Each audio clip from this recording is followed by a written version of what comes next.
Je suis Gilles Ginesté de, non pas Fujinon, parce que malheureusement Fujinon n'existe plus, c'est Fujifilm. Fujinon, ça reste une marque.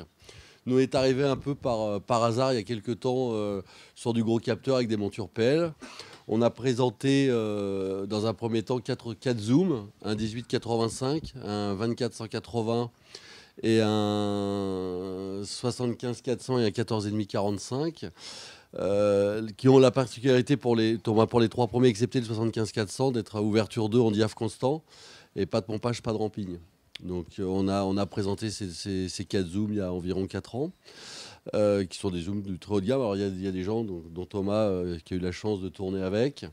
Ils ont été extrêmement satisfaits. Et puis l'année dernière au NAB, on a présenté un nouveau zoom en monture PL qui ressemble quand même beaucoup à de l'optique vidéo, puisque dessus on a mis ce qu'on appelle un drive unit dans notre jargon, ce qui permet de travailler à l'épaule avec faire un zoom, faire une mise au point, etc.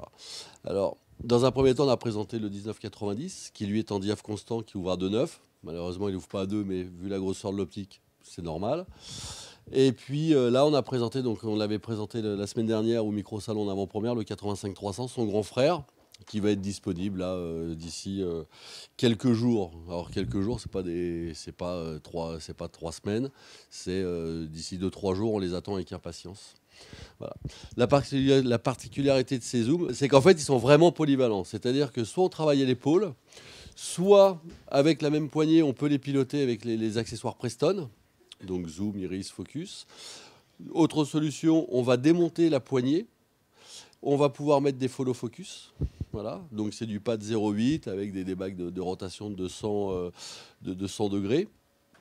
Quand on va remonter les poignées, ce sont des poignées avec des encodeurs 16 bits, qui est très important si vous voulez faire de la 3D. Voilà. Alors je sais que ce matin, ça fait rigoler des gens parce que la 3D, c'est quand même quelque chose, on ne parle plus beaucoup de 3D.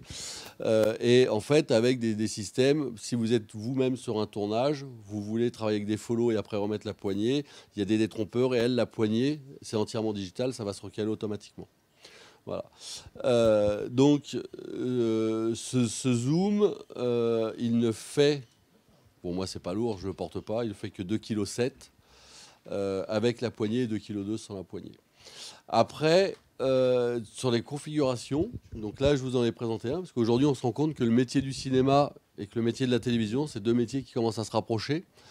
La preuve en est, c'est que récemment, sur la finale du Super Bowl, il y a eu des images qui ont été faites avec des caméras 4K, un adaptateur PLB4, donc un B4, PLB4, et une focale, un 101 fois. Donc aujourd'hui, on se rend compte que les caméras qui font de la télé, les caméras qui font du cinéma, sont les mêmes caméras. Donc là, on l'a mis en configuration réellement plateau, voilà. Alors pour la plupart d'entre vous, peut-être vous ne connaissez pas ce système. Donc là, on a une poignée de zoom, poignée de mise au point. Voilà. Le seul souci qu'on avait, c'est que pour faire du plateau, en fait, en règle générale, donc l'Ingévision, lui, veut reprendre à distance le diaph.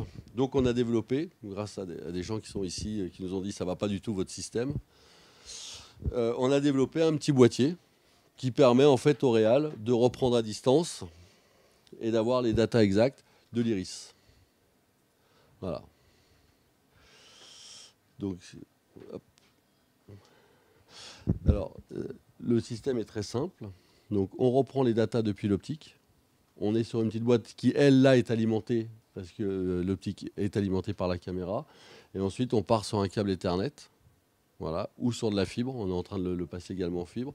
Et on peut aller sur des distances importantes. Voilà. Donc ça, c'est vraiment sur de la configuration télévision. Voilà.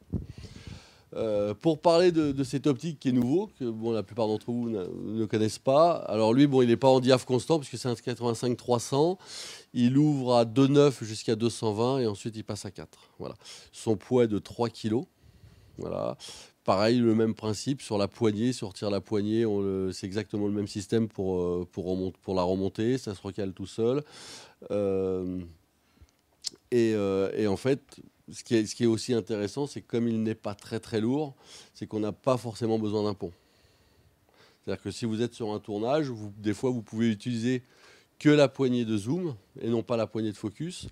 C'est-à-dire qu'avec cette poignée, hop, si je déconnecte, Sur la poignée ici, en fait, je vais avoir un petit switch, focus ou iris. Si je le mets sur focus, avec la même poignée, je vais pouvoir piloter et la mise au point et le zoom. Donc ça, sur certains tournages légers, ça peut être très intéressant. Voilà. Voilà un petit peu, donc sur cette gamme, aujourd'hui on a ces deux zooms, on espère en avoir plus. Et voilà, chez nous, il faut pas oublier qu'on a également la gamme Allura, qui est vendue uniquement par Arri. Alors peut-être certains d'entre vous ont déjà travaillé avec ou en ont déjà. Voilà, ce qui nous fait, voilà, aujourd'hui on a trois gammes de produits vraiment distincts, du très haut de gamme avec les HK, les ZK et les Allura. Ce qui est important, c'est que ce sont des optiques aussi qui passent déjà le 5K. C'est-à-dire qu'aujourd'hui, les plus gros capteurs qui existent, ce sont des capteurs de 31.2. Et eux, on sait déjà que si les capteurs grossissent, si demain Sony a l'idée de nous faire des capteurs de 31.5, on sait déjà que ces optiques-là vont couvrir le 31.5. Voilà. Voilà. Donc ça, c'est du 5K. Et nos petits japonais travaillent déjà sur du 8K.